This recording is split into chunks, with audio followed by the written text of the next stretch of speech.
All right, for our third and final video in this series, we're going to take this bearing bracket I've got here, and you can see I've also got my bearing shim currently open in SOLIDWORKS, and we're going to make an assembly out of them.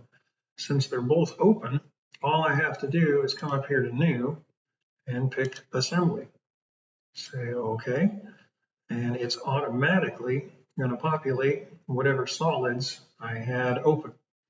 So I want to pin this in place, and I'll grab my bracket, put it out here on the screen, just need one of them, grab my shim, put it out here on the screen underneath it, only need one of them, so green tick mark.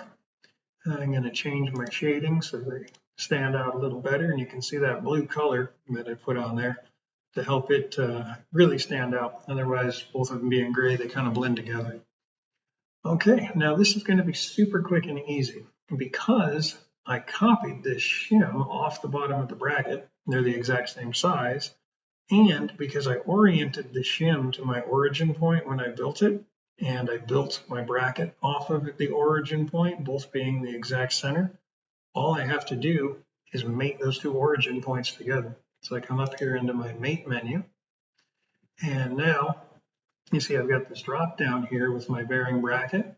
If I open it and I find my origin, and then I come down here to my bearing shim, open it, and find my origin there, well, the computer just assumes, oh, you want these two origin points to be coincident to each other?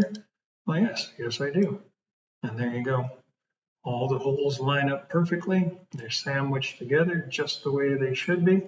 And that's literally all there is to it. All right.